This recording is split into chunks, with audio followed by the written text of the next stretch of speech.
Hi, I'm John Stevenson, and we're going to be looking at the reign of Solomon in our continuing study of ancient history as a framework for the Bible.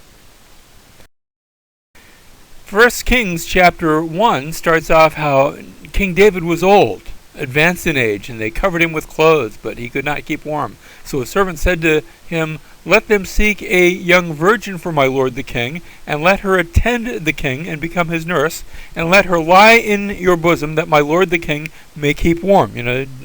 Blankets weren't cutting it, so they're looking for a way to just keep him going. So they searched for a beautiful girl throughout all the territory of Israel, and found Abishag the Shunammite, and brought her to the king. The girl was very beautiful, and she became the king's nurse and served him. But the king did not cohabit with her. In other words, it's strictly a platonic relationship. She's there to care for him, to keep him warm, to keep him company, but not for sexual activity. Now, King David at this point, he's toward the end of his life. He's past his prime. He's old. He's infirmed.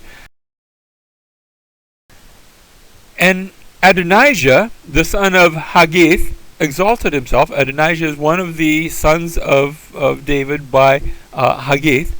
Exalted himself, saying, "I will be king." And so he prepared for himself chariots and horsemen with 50 men to run before him. Notice how things have changed in Israel. Now Israel has things like chariots, and they have warfare, and they have armor. A very different Israel from that which David had found when he had first become king so many years earlier. Remember that the Philistines had had the secret of smelting iron. They had all the advanced weaponry. Now that David has conquered the Philistines, remember David had actually spent some time with the Philistines. He had actually been given a Philistine city. And perhaps he had learned things like the secret of smelting iron, and he had made sure that those things were passed on to the Israelites. Now the Israelites had things like chariots. Well, back to our story. So he, Adonijah, prepared for himself chariots and horsemen with 50 men to run before him. In other words, he's acting like a king. Even though he's not king, his father is still the king. In verse 6, his father had never crossed him at any time by asking, "Why have you done so?" David just had a hard time bringing discipline into his family. We saw that earlier, and it's still the case now that he's an old man. And he was also a very handsome man, that is Adonijah. And he was born after Absalom. So here's somebody almost like in Absalom's footsteps, who is coming along and seeking to be another Absalom. He was born after Absalom. He's acting like Absalom. So that Absalom, or Adonijah, he's the one born after Absalom. King David, meanwhile, is past his prime. And he's old and infirmed, as we said. Whereas Adonijah, he had conferred with Joab, the son of Zeruiah, and Abiathar, the priest. And here these folks were following Adonijah, and they were helping him. So there's a division in the kingdom. There are those who are on Adonijah's side, like Joab, like Abiathar the priest. And then there are those on King David's side. Joab and Abiathar are against David, but Zadok the priest, Benaiah the son of Jehoiada, Nathan the prophet, Shimei, Rei, and the mighty men who belonged to David were not with Adonijah. So there's a split in the kingdom. There's those that are on the side of Adonijah. There are those who are still on the side of David. And so we have Zadok, and Benaiah, and Nathan, and Shimei, and Rei, and the mighty men. Those are the ones that are still loyal to David.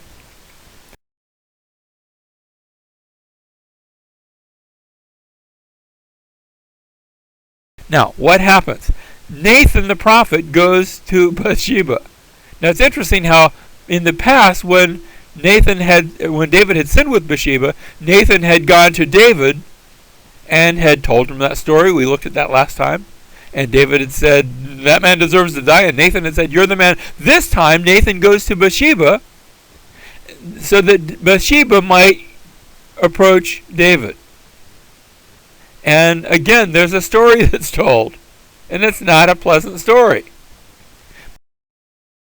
David needs to hear it. And David does hear it. He hears this advice. And David the king says to them, take with you the servants of your Lord, and have my son Solomon ride on my own mule, and bring him down to Gihon. Now Gihon is that spring. Remember, that's the very spring by which they had originally captured the city of Jerusalem.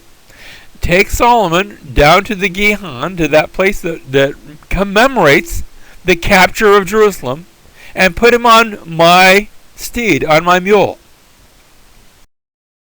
Let Zadok the priest and Nathan the prophet anoint him there as king over Israel, and blow the trumpet and say, long live King Solomon! And then you shall come up after him, and he shall come and sit on my throne, and be king in my place, for I have appointed him to be ruler over Israel and Judah. So David arranges for a successor to the throne, and it's going to be Solomon. So Zadok the priest, Nathan the prophet, Benaiah the son of Jehoiada, the Sherites, and the Pelethites went down and had Solomon ride on King David's mule and brought him to Gihon. Zadok the priest then took the horn of oil from the tent and anointed Solomon, that's promissory, and then they blew the trumpet, and all the people said, long live King Solomon.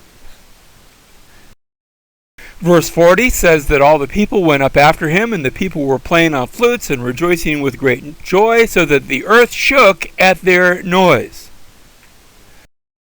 Meanwhile, Adonijah and all the guests who were with him heard it as they finished eating, and when Joab heard the sound of the trumpet, he said, why is the city making such an uproar?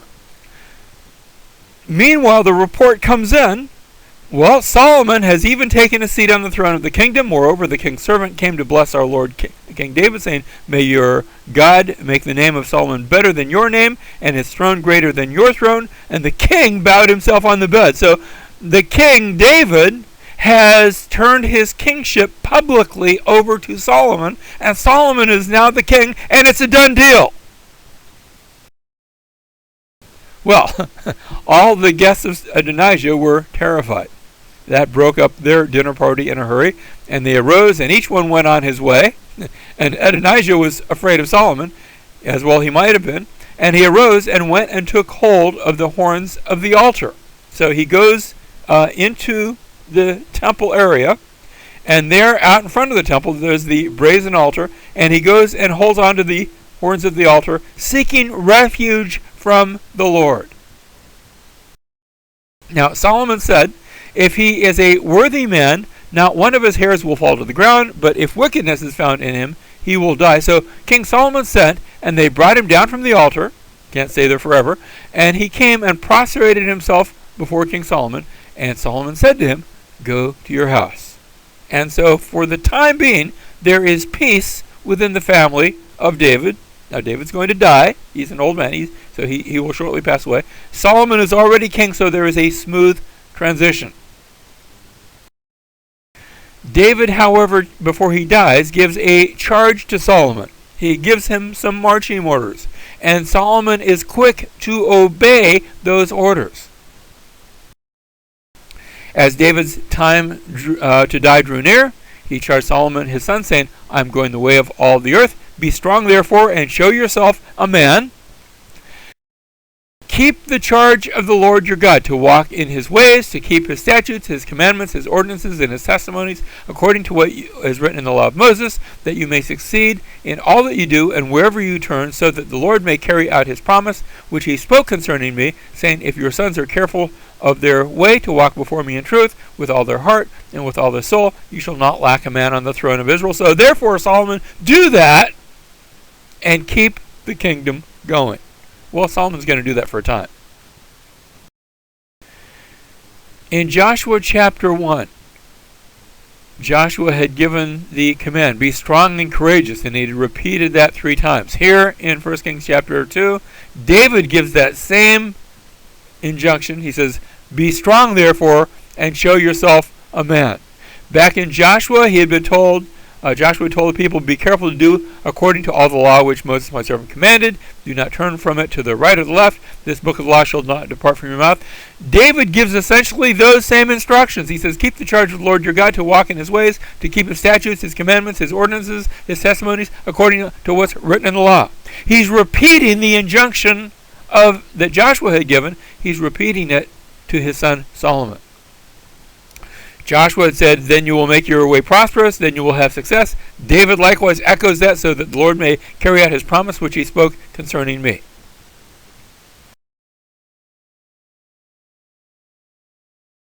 Now, David also has some unfinished business. He warns Solomon, take care of unfinished business. First of all, there was Joab, who shed blood in a time of peace. It's one thing if you shed blood in war, that's allowed. But Joab had, remember, murdered Abner. There had been a time of peace, a truce flag, and Joab had carried out that family vendetta. So David says to Solomon, now you take care of Joab. I wasn't doing it. Now you take care of that. Act wisely. Do not let his gray hair go down to Sheol, that is the grave, in peace. Next, he speaks concerning the sons of Barzillai. Here are those who had assisted David when he fled from Absalom. And you treat them well. They treated me well. They showed their loyalty. You show loyalty to them. And then finally, he mentions Shimei. Shimei had cursed David as he had fled from Absalom. And so, likewise, just as I want you to take care of Joab, you're wise. He says, you will, he doesn't have to tell him what to do. He says, you will bring his gray hair down to Sheol with blood. In other words, don't let him go, because he will be a disloyal cancer in your kingdom.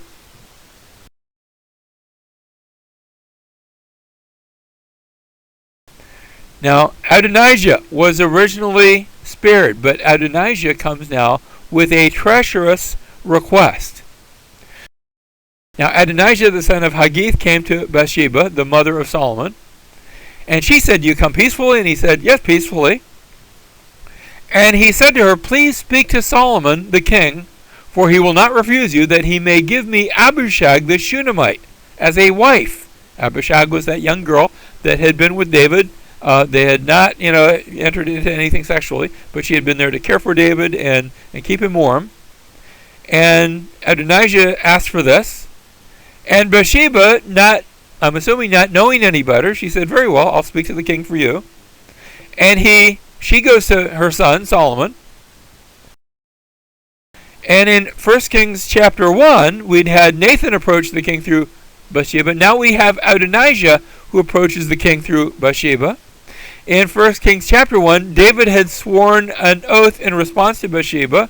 Now Solomon swears an oath in response to Bathsheba, but it's a different kind of oath. It's an oath that says Adonijah is going to die.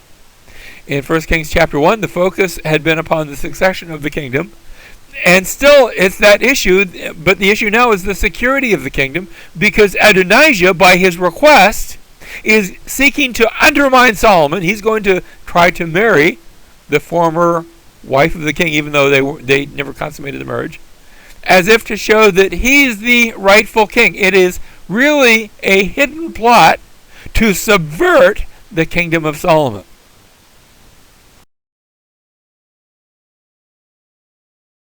King Solomon answered and said to his mother, "Why are you asking Abishag the Shunammite for Adonijah? Ask for him also the kingdom, for he's my older brother. Even for him, for Abiathar the priest, and for Joab the son of Zeruiah, all these who had plotted against Solomon."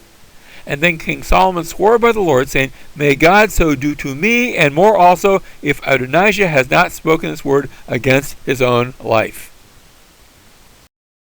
So Solomon deals. Notice we've got the succession to the throne in chapters 1 and in chapter 2. He had become king in chapter 1. He now had received David's instructions, and now he deals with all of these issues that David had left behind. And that leaves us chapters 3 and 4 that deal both with Solomon's wisdom, and that actually starts in chapter 3, but it continues in the latter part of chapter 4. And then in the middle of talking about his wisdom, the account also tells us about Solomon's great wealth, where he becomes not only the wisest of men, but also the richest of men. Now, chapter 3, verse 1 starts off, "Then Solomon formed a marriage alliance with Pharaoh, king of Egypt, and took Pharaoh's daughter." Now, this Pharaoh was the 21st, one of the first of the 21st dynasty. They were ruling. Actually, there was sort of a co-rule going on. There was one dynasty ruling up at Tanis. That's the dynasty number 21. There's another dynasty ruling down at Thebes concurrently at the same time. That's the 22nd dynasty. Solomon makes this alliance with the pharaoh of the 21st dynasty and seals the alliance by marriage, where he takes the pharaoh's daughter and brings her to the city of David until he'd finished building his own house and the house of the Lord and the wall around Jerusalem. He's doing this building project.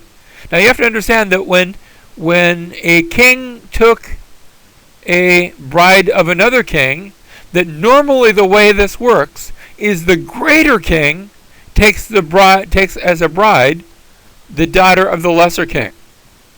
I suppose that's not true in every case, but that's normally the case.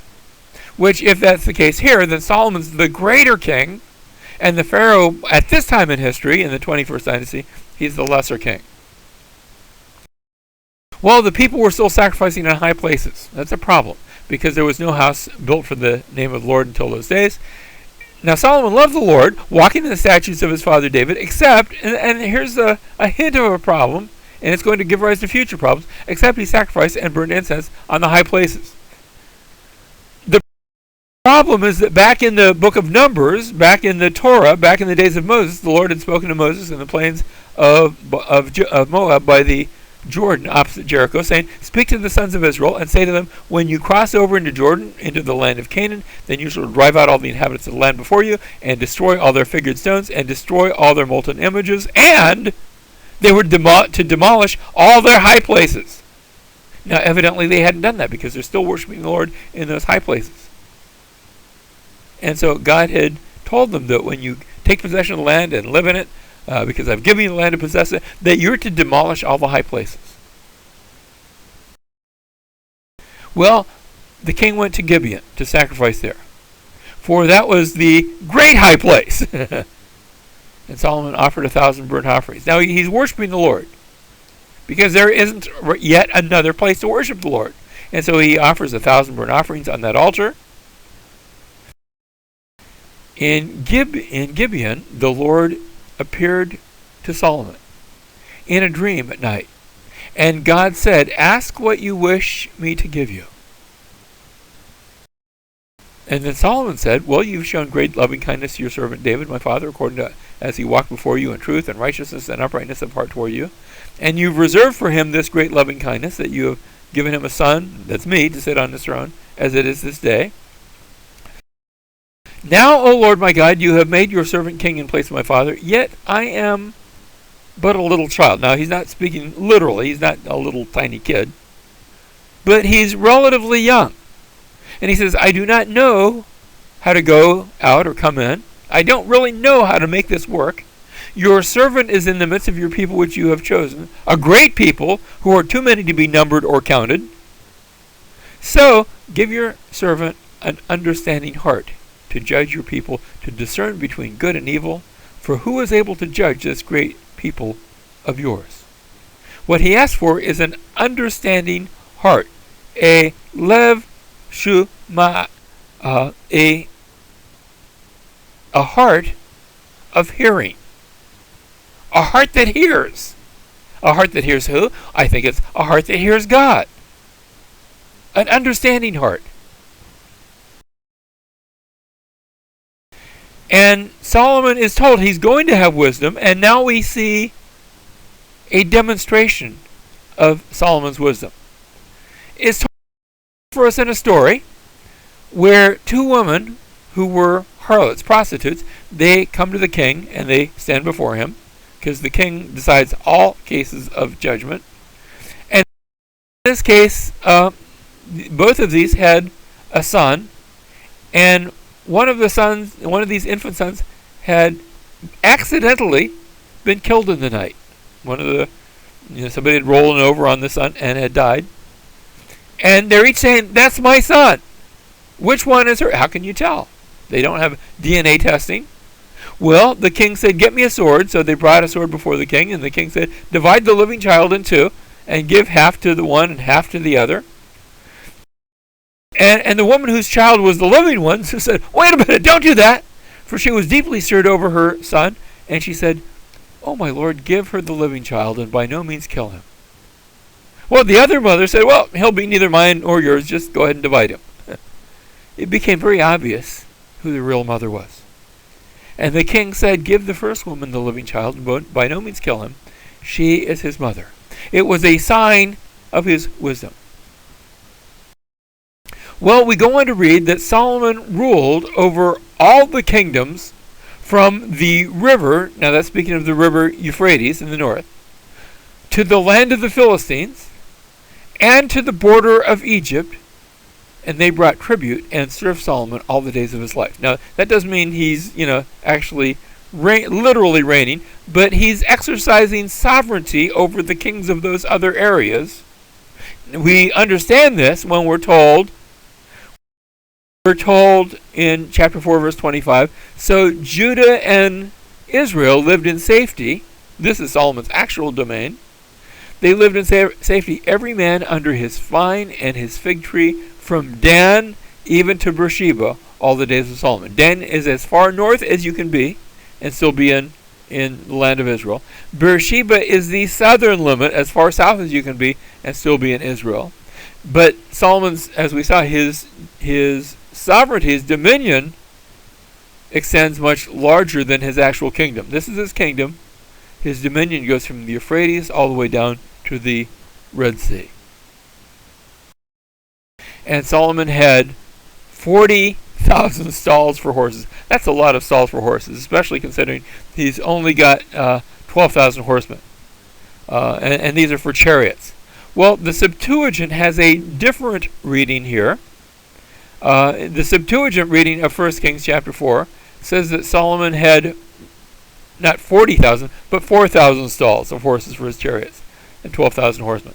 I have a feeling the Septuagint has it correct here. The Septuagint, remember, is the Greek translation of the Hebrew Scriptures, and it might be that our later copy, our Masoretic text of the Hebrew Scriptures, somebody by mistake added a zero or something, the Hebrew equivalent of that.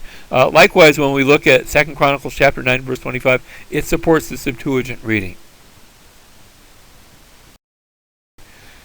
Now, there's a problem here, even in this new reading, in that Deuteronomy had warned that when you finally do get a king, he shall not multiply horses for himself. And Solomon, even with 4,000, he's definitely multiplying horses for himself. There's a Psalm chapter 20 and verse 7, that tells us that some boast in chariots and some in horses, but we will boast in the name of the Lord our God. Why was Solomon or any king of Israel forbidden to multiply horses for themselves? It was so that they might not be tempted to boast, to brag, to be proud and depend upon their chariots and horses instead of depending upon the Lord.